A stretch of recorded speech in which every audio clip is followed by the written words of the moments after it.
Duran Premium Cigars, one of the fastest growing boutique cigar companies, providing smokers a portal into the old Cuban tradition of perfect balance and the lost art of progressive flavor construction. Roberto Pelayo Duran began his career in tobacco over 2 decades ago in Havana, where his reputation grew within Cuban circles. The creation of Duran Premium Cigars has given Roberto the platform to introduce a series of cigars that offer the same quality, construction, and detail which he perfected while in Cuba. Brands include the ultra-premium Roberto P. Duran Premium Cigar Series, Azan Cigars, Nea, and Barracoa. Duran Cigars uses a seed-to-humidor approach, as all tobacco is grown on their farms and rolled in their factory in Esteli, Nicaragua. Rollers have been carefully chosen to carry out Roberto's precise method to ensure progressive flavor in each cigar. Duran Cigars invites you to make their premium your standard. Experience the world through the eyes of an icon with the new Macanudo Inspirado line. Created for a global palate, Macanudo Inspirado defies convention. Handcrafted with the world's finest tobaccos, Inspirado delivers a unique international smoking experience. Find Inspirado Orange at fine tobaccos everywhere, and Inspirado Black online and in your favorite catalogs. Ready to be inspired? Check out Macanudo Inspirado now at macanudo.com.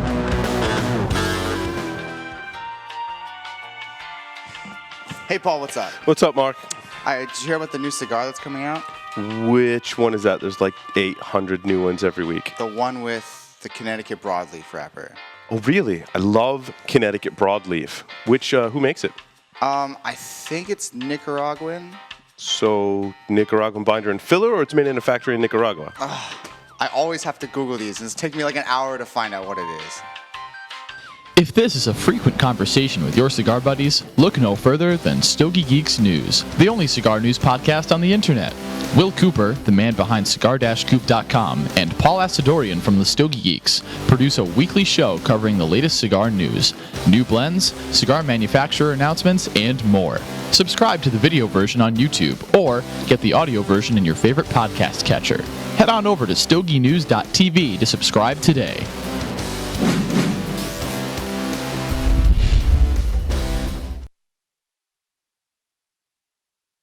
To the Stogie Geek Show. This is episode 191. Will Cooper from Studio C in North Carolina. I'm joined by Aaron Loomis of Developing Palates and Mike Bellody, who's still stuck around in the studio for this segment. And I just got to thank the guys for the 2 new commercials you may have just seen for Stogie Geeks News, Stogie Geeks Shorts. I think I'm proud to say I think we're the only podcast now with our own commercials. So great job by the team. But we have Mike Bellody stuck around, and we're really glad we had him in studio tonight. Mike, how's things going so far? Great. It's always fun to be here. I love being on the show. we appreciate it as well. So Mike, we didn't really get you have a lot going on right now at MLB Cigar Ventures. I mean, when you were on, last time we had you on was for the epic Sash Pressed episode, and you talked about Imperia. You'd come out with the Fundador, but there's a lot going on, and you kind of gave some hints of that, but now I guess some of this stuff's coming to reality. So catch us up a little on what's going on at MLB Cigar Ventures. Sure. So I had mentioned the last time I was on that I was working on a new blend that was going to be a very full-bodied blend made by the Quesada factory, who made the original Imperia Blue label, which you can see behind me here. This one right here is the new line called Imperia Islero. And it's a really full-bodied cigar with a tremendous amount of flavor, and the strength from the cigar comes from the blending of the tobaccos, which is a Ecuadorian-grown Habano 2000 wrapper, which gives it a good amount of kick and spice right off the bat. And then the filler is Criollo 98 from the Dominican, as well as some Pennsylvania Ligero, and the binder is also a Criollo from the Dominican. The Pennsylvania Ligero is a really unique tobacco to my palate. It's a very full-bodied, very strong tobacco, but it offers this inherent sweetness that just comes naturally as you exhale the cigar. So what we've got is a combination of a very potent cigar that offers a lot of flavor. And what I tell people is, it's full-bodied, it's strong, but it won't knock you over because of the flavor profile and the complexity of it. Beautiful, beautiful. And that cigar has now hit the stores, correct? Just started shipping last week, actually. It was actually supposed to start shipping in April, but I decided to hold off and finalize some of the packaging a little bit better, and then also give the cigars a little more time to rest. Excellent. And what sizes can we see in that cigar? So both of the blends have the same 5 sizes. I have a what I call the Pita, which is really a traditional Corona 5.5 by 44 ring gauge.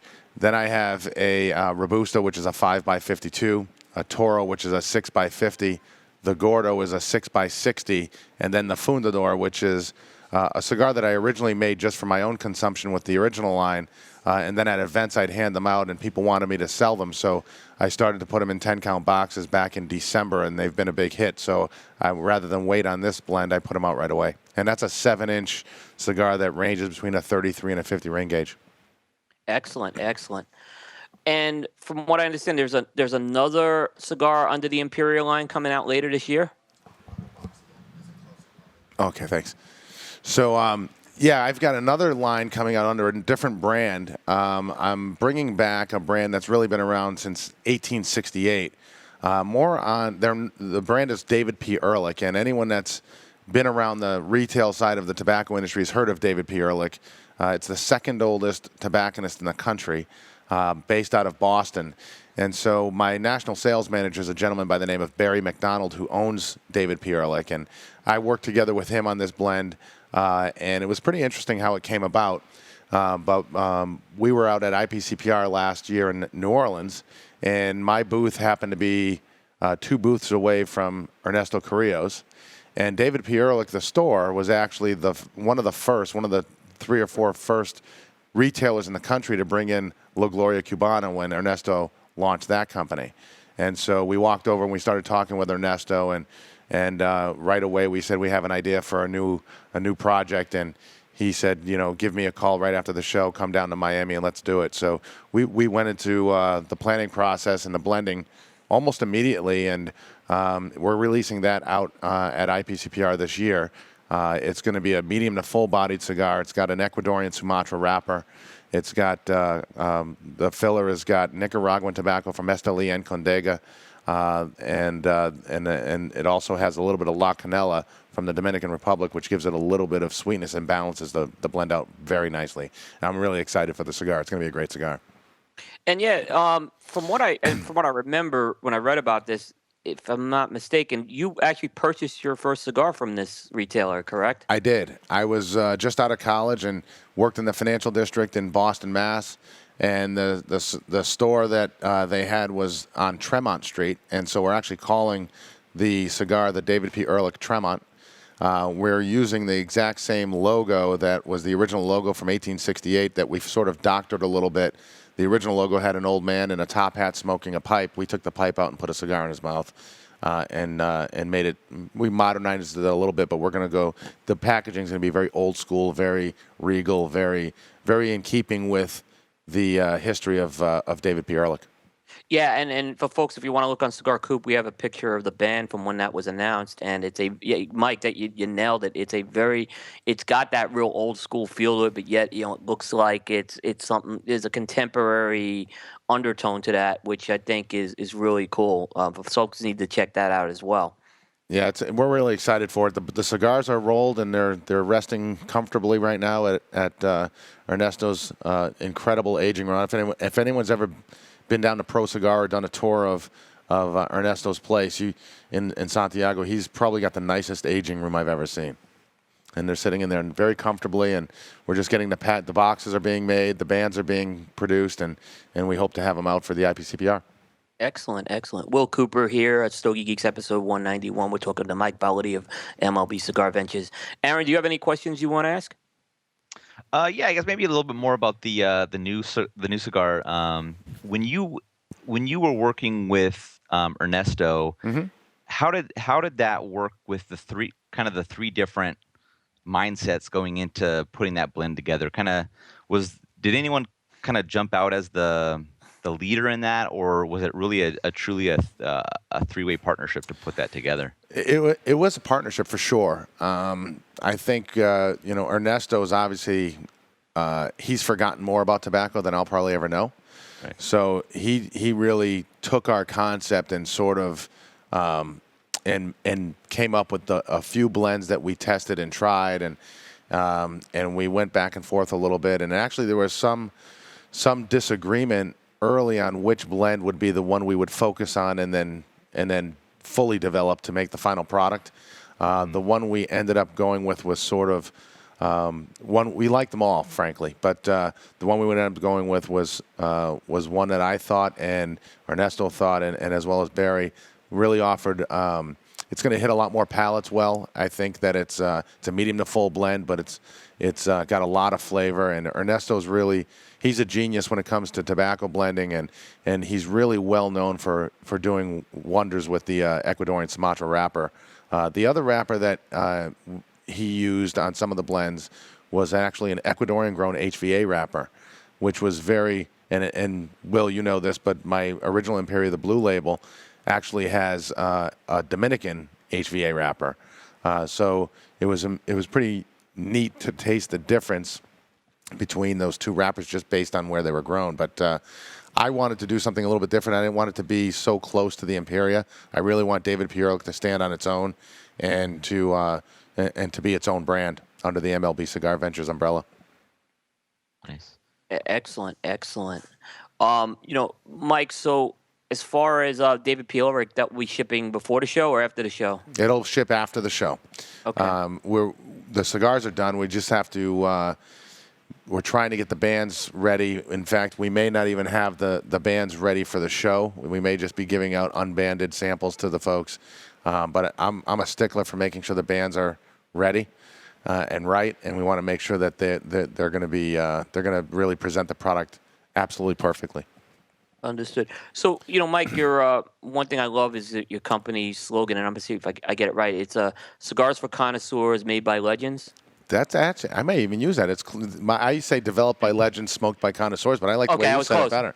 Okay. Yeah, I mean, I work with, my concept is, as many people may know, I used to own half of another company where we had a cigar made by my father cigars, and we worked directly with Don Pepin Garcia and Jaime on the blending of two blends. They were great cigars, and I really learned a lot from those guys. And so when I decided to start my own company, I wanted to work with another legend. I went to Manolo Quesada, and it's been a pleasure working with him, and I've learned even more from him. And now working with Ernesto Carrillo, another legend, I've learned different things from him as well. And so my concept is any cigar that comes out under the MLB Cigar Ventures it will be a cigar that I've developed in conjunction with a legendary blender. Yeah, I mean, the names you've mentioned are, they're like three of the four horsemen you're talking about. Ernesto, Manuel Quesada, Don Pepin Garcia. And you could probably put Henky Kellner as the fourth. But I mean, that's some really, really good company you're in there right now. Yeah, maybe I'll go to Henky next. I don't know if he would take me, but maybe I'll look into that. Exactly. Just back one more. The Islero name, that is, from what I understand, it's the name of a bull, right? It is. How'd you come up with that? How'd you kind of come up with the bull theme with that? Basically, what I did was Imperia is actually a city in Italy. That is the Italian sister city to Newport, Rhode Island, where I've spent most of my summers as an adult. It's where I like to. It's one of my favorite places on earth. And so when I was trying to name my cigar, I wanted to name it something that paid homage to Newport, Rhode Island.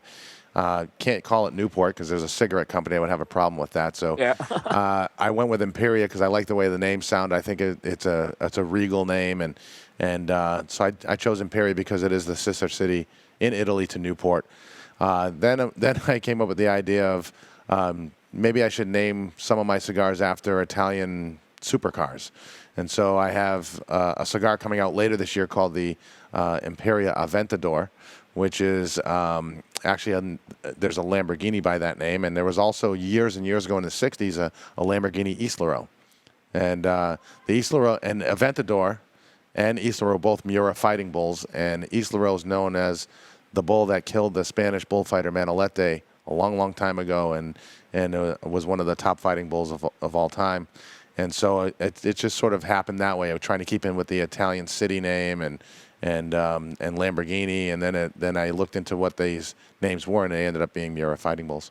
And it's a good name for this cigar because it is a very strong cigar, powerful cigar. It's going to hit those that like medium to full and full-bodied cigars really well, and I think people will be surprised by the amount of flavor you get in addition to the strength and spice. Yeah, no, exactly. And then Aventador, how would you position Aventador in the portfolio? So that one is going to have an Ecuadorian-grown Arapiraca wrapper, which is unique because most Arapiraca wrappers are known as being from Brazil. Yep. The Ecuadorian version gives it a little bit of extra spice, I think, and it's the same wrapper, by the way, that Quesada uses on the España. That's right. So it's a really great wrapper, and I love the flavor of the España. So originally what happened was I went to Hostos Quesada, who runs the factory down there, and I said, look, I have a concept for a blend. I want to use the Arapiraca wrapper. I said I want to make it I want the binder and filler to have a lot of power and spice to it because I think it would complement the wrapper well. So he made me some test blends, sent them to me. I said, not strong enough. Sent them to me again. I said, still not strong enough. Sent it to me again. I said, really not strong enough. I said, what I want you to do is I want you to make it so that it's as strong as you think you can make it, and then I want you to make it stronger and send me that. He said, why don't you come to the factory, and we'll do it together. And I said, so we went down there October, November or so, and I walked into their conference room, and they had 4 blends on the table, clearly none of which had an Arapiraca wrapper on it. So I'm thinking they had, those were somebody else's blends, and they were going to be bringing mine in. So when Hostos came in, I said, are those my cigars? And he said, yes. I said, Hostos, that's the wrong wrapper. He said, we couldn't make it strong enough with that wrapper. Try these. And that's how the Islero was born. I put the Aventador actually on the back burner because we stumbled into something that I knew was going to be special. And we went with one of those 4 blends and sort of tweaked it a little bit here or there and finalized the Islero that started shipping last week. Kind of backed into it. That's awesome. That's awesome. Aaron, any questions? No, I'm good. All right, Mike. We appreciate the time here. So thanks so much. I mean, I'll be seeing you at IPCPR. Look forward to it. Yep, and you're welcome to stick around for the next segment where we're going to go through our Stogies of the week, and if not, it's fine too. But thank you very much. With that, we're going to take a very, very quick break, and then we're going to dive right in. Aaron and I will talk about what we've been smoking. Stay tuned. Thanks, guys. Thanks, Mike.